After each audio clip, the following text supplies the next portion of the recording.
पथ क्या जो पथरीले ना हो, वो जीवन क्या जिसमें संघर्ष ना हो। कितने सच लाइन है ना, और कितनी बढ़िया भी है, दिल को सुकून देने वाली। तो जी इसी के साथ शुरुआत करते हैं आज के व्लॉग की। हेलो हेलो जी, राम राम जी, कैसे हो आप सब। आशा करते हैं आप सब भी अच्छे होंगे, स्वस्थ होंगे, मस्त होंगे। और जी अभी टाइम हुआ है सुबह के 6 बज गए हैं, और दिन है रविवार का, और तारीख है 9 फरवरी। तो आज का व्लॉग थोड़ा सा लेट से स्टार्ट किया है। तो जी झाड़ू लगाने से पहले के जो मेरे काम होते हैं ना, वो मैंने निपटा दिए हैं, क्योंकि मैं उसी टाइम पर उठती हूँ जो मैं आपको बताती हूँ और दिखाती हूँ। तो 4:30 बजे उठ गई थी मैं, और जो फिर मेरा होता है घूमना फिरना, मेडिटेशन करना, ये सब मैंने अपना कर लिया है। और उसके बाद फिर मेरी शुरुआत होती है घर की साफ़ सफाई की। सो संडे का दिन है, और भाई घर में बहुत सारे काम है। संडे दिन तो भाई घर में काम ख़त्म होते नहीं है, चाहे कितने भी कर लो।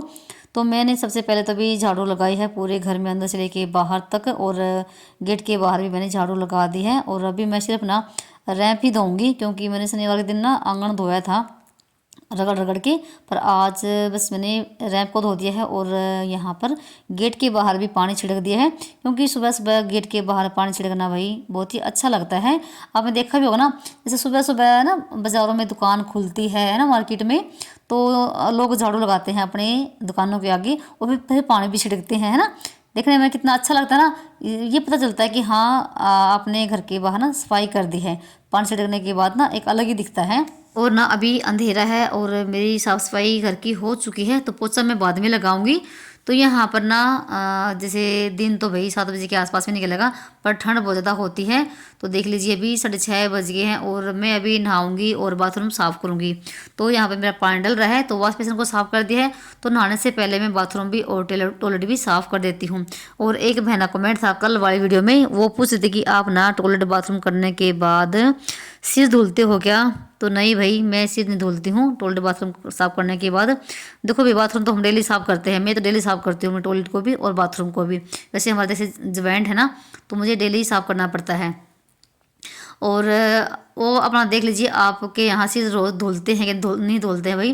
तो हमारे यहाँ भाई वीरवार के दिन और मंगलवार के दिन और शनिवार के दिन सिर नहीं धोते हैं। खासकर तो वीरवार के दिन तो नहीं धोते हैं। अगर कोई इमरजेंसी है या कोई त्यौहार है तो फिर तो धो लेते हैं, पर अदरवाइज नहीं धुलते हैं।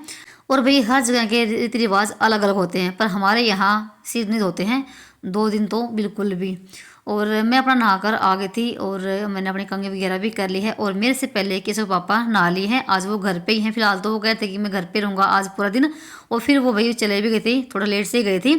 और यहाँ पर मैंने अपनी कंघी वगैरह कर ली है, और फिर से मैं यहाँ पर अपने हाथ धुल रही हूँ, क्योंकि अभी हम जाएंगे खेड़े पे धोख मारने के लिए। हमारे यहाँ संडे के दिन दादा खेड़े पे धोख लगती है सुबह के टाइम पे, तो वहीं जा रहे हैं। और यहाँ पर मैंने अपनी कोटी वगैरह शाल वगैरह ओढ़ ली है, क्योंकि सुबह के टाइम ना बहुत ज़्यादा ठंड होती है भाई। सुबह शाम की ठंड तो बहुत ज़्यादा है। हाँ, ये दिन में धूप निकलती है अच्छी खासी, तो इतनी नहीं लगती है। तो मैंने अपनी दिया बत्ती इधर बना ली है, और इस पन्ने में ना ध्वजा है जो चढ़ती है वहाँ पर, वो मैंने रात को ही मंगवा ली थी। और यहाँ पर दिया वगैरह मैंने अपने रख लिए हैं, और मैं घर से अपने अलग से दिए लेके जाती हूँ, कभी भी किसी के दिए में दिया नहीं लगाती हूँ। और डोली में यहाँ पर दूध की लस्सी सी बना ली है कच्ची सी वहाँ पर। और फिर यहाँ पर आ गए थे, और टाइम भी ना 7 बज गए थे भाई, और हम आए भी पैदल थे। तो ये कहने लगे ठंड हो रखी है, और कुछ ना की तबीयत भी ख़राब हो गई थी रात को इस समय। फिर कहने लगे हम पैदल चलेंगे, थोड़ी सी एक्सरसाइज भी हो जाएगी वहाँ तक। और आने जाने में हमें 1 घंटा लग गया था। तो वो भी हमारा खेड़ा था, दादा खेड़ा, जो आपने देखा था स्पेस पे थी मंडी सी, वो खेड़ा था। और उसी में ना आंगन में एक हनुमान का मंदिर है, और शिवलिंग भी है वहाँ पर। और यहीं पर है एक साइड में, जैसा गेट के साइड में शनिदेव का मंदिर भी है। तो मैंने थोड़ी सी वीडियो केशव पापा के फ़ोन में शूट किया था। और उसके बाद आ गए थे हम घर पे भाई, 1 घंटा लग गया हमें, 8 बज गए, 7 बजे गए थे। और आने के बाद ना बस फटाफट से लग गई मैं नाश्ते की तैयारी करने के लिए। और नाश्ते में बना रही मैं मेथी के परांठे। और मैंने मेथी ना एक दिन पहले ही कट करके रख दी थी, जैसे मैंने ना पिछली वीडियो में सब्जी बनाई थी मेथी की, उसमें से मैंने थोड़ी बचा ली थी। तो यहाँ पर जैसे मैंने थोड़ी सी ये मोटी टाइप में ही कट कर रखी है, तो कुंडी मैंने इसको कूट लिया है। अगर भाई आप ना मेथी को ना चाहे आप बारीक भी कूटोगे ना, चीरोगे ना, अगर आपको उसको पीस के रोटी में डालोगे ना, बहुत ही मज़ेदार पराठे बनते हैं। तो मैंने आज ना कुंडी में कूट लिया है। वैसे मैं पहले भी कुंडी में कूट के पराठे बनाती थी, अब जैसे थोड़ा सा ऐसे ही चीरने के बाद डाल लेती हूँ। पर जैसे हम कुंडी में कूटते ना या सिलबट्टे पे कूटते हैं, तो बहुत अच्छे पराठे बन के तैयार होते हैं। तो यहाँ पर मैंने आटा भी लगा लिया है, सारे मसाले इसमें ऐड करके, और फटाफट से लगी थी रोटी बनाने के लिए, क्योंकि ये जल्दी मचा रहे हैं, कह रहे कि फटाफट से रोटी बना दो और मैं जा रहा हूँ काम पे। तो भाई ये फिर चले भी गए थे। मैं मना भी करती कि आज तो रहने दो, घर पे रहो, सारे घर पे ही आज, पर भाई नहीं माने। और मैंने एक गैस पे चाय रख दी है सबके लिए, तो साथ साथ मैं यहाँ पर बना के देती रहूँगी और सभी यहाँ पर खाते रहेंगे। तो आज का नाश्ता गैस पे ही है, नहीं तो मैं सुबह का टाइम तो चूल्हे पे बनाती हूँ, क्योंकि अच्छा लगता है सर्दियों के टाइम में तो चूल्हे पे बैठ के, चूल्हे के पास बैठ के खाना बनाने का भी और खाने का भी मज़ा कुछ और होता है। पर आज इतना टाइम नहीं था, तो मैं फटाफट से इधर सबके लिए नाश्ता बना रही हूँ। तो गरम गरम पराठे घी के साथ और चाय भी हमारी बन गई है। तो सबसे पहले रोटी तो मैंने गाय की निकाल दी है, और उसके बाद फिर केशव पापा की मैंने रोटी लगा दी थी। तो बस इधर मैंने फिर ना केशव के पापा को देने के बाद फिर सारे पराठे मैंने बना दिए हैं, और अभी लगाऊंगी मैं केशव और श्लोक के लिए प्लेट, तो ये खा लेंगे गर्मा गर्म सी। तो फिर मुझे दोपहर को रोटी सब्जी भी करनी पड़ेगी। तो अगर ना सुबह सुबह नाश्ता हो जाता ना 8 बजे तक, तो दोपहर का रोटी सब्जी बनती है। अगर जैसे 9 बजे के आसपास में खाना खाते हैं, तो फिर तो दोपहर का भी चल जाता है और सुबह का भी। तो और ना यहाँ पर ना मेरे ससुराल में भाई आदमी लोग चाहे काम पे जाएं या ना जाएं, सुबह के टाइम नाश्ता बनता ही बनता है।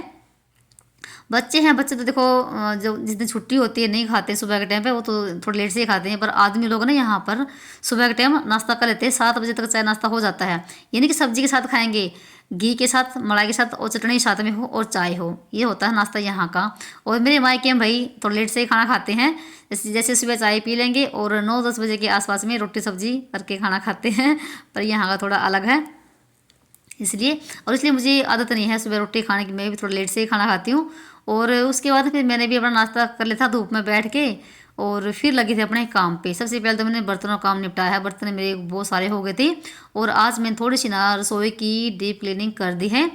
तो यहाँ पर मैंने जो थे ना चकले बेलने रखने का वो स्टैंड था, वो भी मैंने मांज दिया आज, और साथ में तवा भी। और फिर मैं जो दीवार है ना ये गैस के पीछे वाली, इसको ना जुगने से अच्छे से रगड़ रगड़ के बिल्कुल साफ़ किया है, और फिर सूखे कपड़े से साफ़ कर दिया, यानी कि स्पंज के साथ साफ़ कर दिया है। और जो इस कॉर्नर में ना मेरे फ्लावर रखे थे छोटे छोटे गमले से, वो भी मैंने आज धुल दिए हैं, क्योंकि वो भी थोड़े से हो रखे थे। जैसे हम तड़का वगैरह लगाते हैं ना, तो उसके छींटे दिखे जाते हैं आसपास तक, तो वो फिर हो जाते हैं मैले मैले से। तो उनको आज मैंने साफ़ कर दिया है, और दूध भी अभी गर्म करना है, वो मैंने छान के टोपी में रख दिया है। तो यहाँ पर मैं फटाफट से लग रही हूँ कि फटाफट से मेरे काम बन जाएँ टाइम पर, और कामों के लिए मुझे टाइम मिल जाए। चलिए जी, अभी दिखाती हूँ आपको मेरे बर्तन, जो कि मैंने अभी 2 दिन पहले लिए हैं। तो हमारी गली में बर्तन बेचने वाले आए थे, सेल थी, तो बहुत सारे तरह के बर्तन ले रखे थे, जैसे कढ़ाई भी थी, और टोपिए थे, फ्राई पैन थे, टिफिन थे बच्चों के 2-2 डब्बी वाले, और तवे थे, मतलब कई तरह के थे। एक स्टील की जाली वाला था, जिसमें जैसे चौल वगैरह जैसे छानने होते हैं बना के, उनका पानी वाला निकालना होता है, वो था। और फिर मैंने एक कढ़ाई ली है, नॉन स्टिक है ये वाली, देखो, और पूरी भाई भारी है, ऐसी बात नहीं है, ये देखो। और मैंने एक ही टोपी लिया है चाय का, तो 4-5 कप आराम से बन जाएंगे इसमें, कोई भाई खट्टे का सौदा तो है नहीं। और 100 रुपये भाई आता है क्या है, तो 100 की कढ़ाई है, 100 का टोपिया है, तो जितने दिन चलेंगे उतने दिन चल जाएंगे। और ऐसे गैस पे खाना बनाना तो आराम से इस पे बन जाएगा। तो ये सब लिया गया, बताना कमेंट करके आपको 100 रुपये में भाई कैसे लगेंगे, क्योंकि 100 रुपये में आजकल भाई आता कुछ नहीं है ना। और फिर मैंने ना पूरे घर में लगाया पोछा, तो घर की हो गई बिल्कुल साफ़ सफाई। तो 10:30 बज गए हैं, और मैंने पंखा चला रखा था ताकि जल्दी सूख जाए, क्योंकि बच्चे जब घर पे होते हैं भाई कभी अंदर कभी बाहर, तो सारा ख़राब कर देते हैं। तो मैं पंखा चला देती हूँ जल्दी सूख जाए। तो उसके बाद ना मैंने श्लोक को भी नहवाया है, क्योंकि जिस दिन छुट्टी होती है ना भाई श्लोक नहाने में बहुत ज़्यादा तंग करता है, और जिस दिन स्कूल होता है उस दिन तो सुबह के टाइम नहा लेता है। तो उसको ज़बरदस्ती से नहवाया पकड़ के, और फिर यहाँ पर लगी थी मैं कपड़ों पे प्रेस करने के लिए। ये मैंने एक दिन पहले धुल दिए थे, शनिवार के दिन बच्चों की स्कूल की ड्रेस वगैरह जो भी थी ना, एक दिन इनका मैंने काम निपटा दिया था, और प्रेस नहीं हो पाई थी इन पे। तो यहाँ पर मैं लगी थी इन पे प्रेस करने के लिए। जैसे ना कपड़े मैले होते हैं तब भी बहुत ज़्यादा दिखते हैं, और धोने के बाद जो सूख जाते हैं तब भी बहुत ज़्यादा दिखते हैं, और जब ना इन पे प्रेस हो जाती है बिल्कुल थोड़े से कपड़े लगते हैं ना, देखो यहाँ पर ना आधे घंटे मैंने इन पे प्रेस मार दी है। और 2-3 सूट तो मेरे हैं, और किसी के पापा के हैं, और बच्चों के हैं, थोड़े से कपड़े दिख रहे हैं। और ना जैसे यहाँ पर बेड पे कपड़े पड़े थे, तो ऐसा लगा था कि पता नहीं कितने दिन के कपड़े यहाँ पर ना बिना प्रेस के पड़े हुए हैं। तो बस ये प्रेस करने के बाद इनको अपनी जगह पे रख देती हूँ अलमारी में फटाफट से, क्योंकि मैं वैसे ना कपड़े धोने के बाद तुरंत इनकी पे ना प्रेस करके रख देती हूँ, पर कभी कभी जैसे टाइम नहीं होता है तो थोड़ा सा हो जाता है आगे पीछे। तो यहाँ पर ना मैंने अपने कोटी वगैरह पहन ली है। जैसे काम करते हैं ना थोड़ी सी गर्मी आ जाती है, और जैसे ही थोड़े 2 मिनट बैठ जाएं तो भी ठंड सी लगने लग जाती है, और हमारे यहाँ नीचे घर में ना ठंड बहुत ज़्यादा लगती है। और उसके बाद आगे थी मैं ऊपर, एक तो गेहूँ को फैला दिया है और शाम तक इसका पिसना बनाऊँगी, सूख गई। और मैंने अपने जूते भी धोए थे।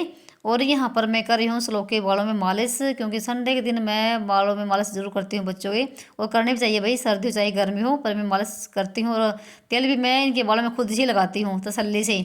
तो यहाँ पे बैठ कर अपना पढ़ाई करेंगे और मैं अपना और बाकी काम करूँगी। तो उसके बाद आपसे मिल रहे हैं भाई शाम के टाइम। तो यहाँ पर मैंने अपना चूल्हा चौका संभाल लिया है, और अभी बनाएंगे हम भाई खाने का मसाला, हाँ, यानी कि सांदा, गूंद, पंजीरी भी बोलते हैं, कई तरह के नाम है। हमारे यहाँ इधर तो सांदा बोलते हैं मेरे ससुराल में, और मेरे मायके में गूंद बोलते हैं। तो कई तरह के नाम है।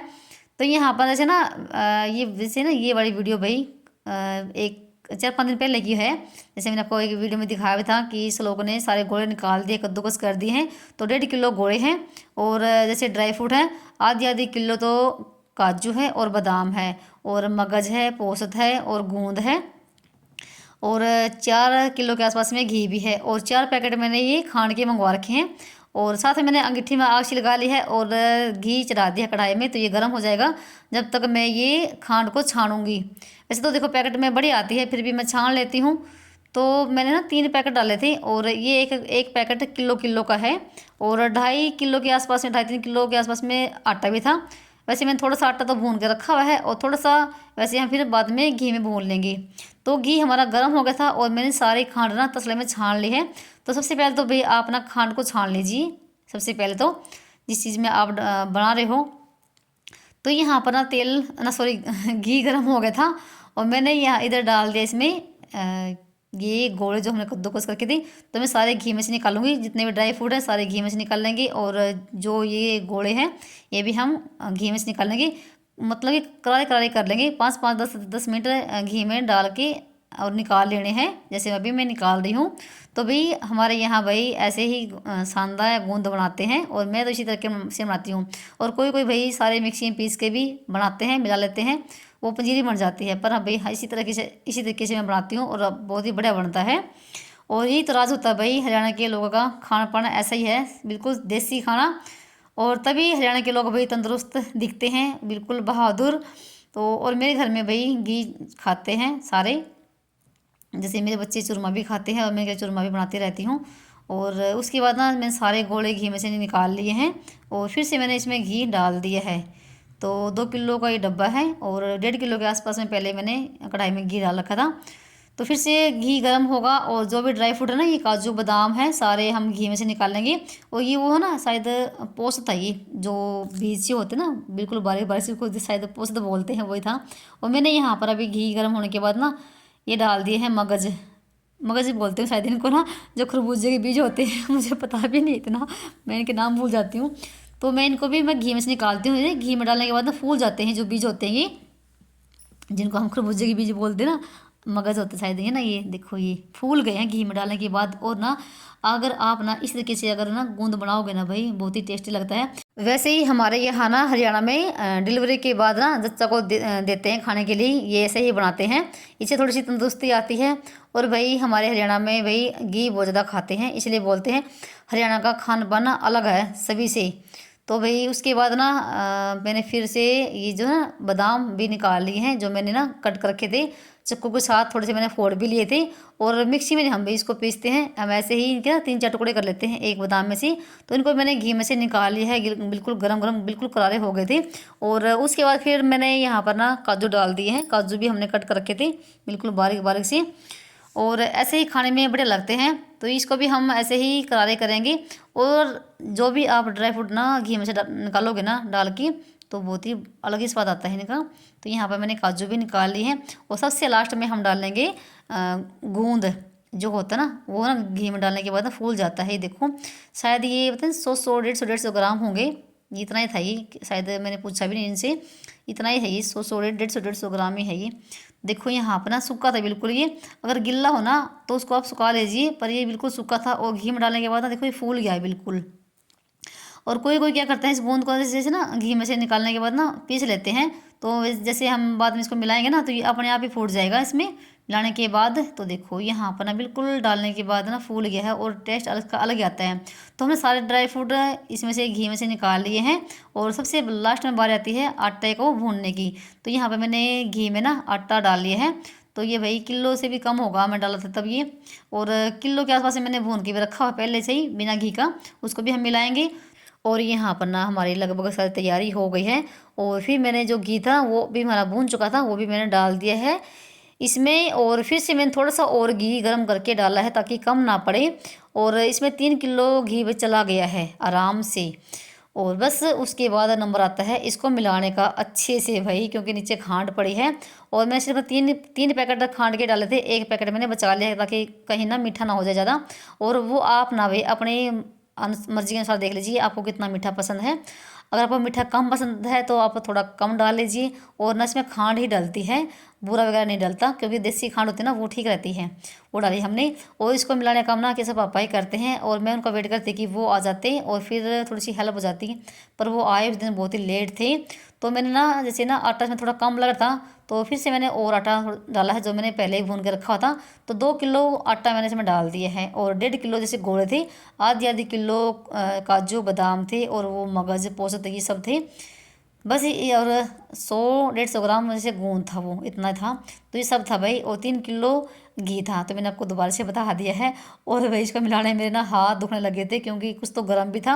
और मैंने इससे पहले ना लड्डू बनाए थे चने के, वो हमारे ख़त्म हो चुके हैं। तो उसी टंके में हम ये भर के डाल देंगे। और भाई सच्ची बताऊँ आप विश्वास नहीं करोगे, खाने में ना इतना टेस्टी लगता ना ये, बहुत ही मज़ेदार। तो आप इसको गर्मी में सर्दी में खा सकते हैं। वैसे ज़्यादातर तो सर्दी में डालते हैं इसको, पर हाँ मैं तो भाई गर्मी में भी बना लेती हूँ बच्चों के लिए और इनके लिए। तो जैसे ये काम पे जाते हैं तो अच्छा रहता है काम करने वालों के लिए। तो ये तो हमारा ये मिलकर हो गया तैयार। और फिर मैंने टंकी में भर दिया है और एक डोरी मैंने यहाँ पर निकाल दी है गाय के लिए।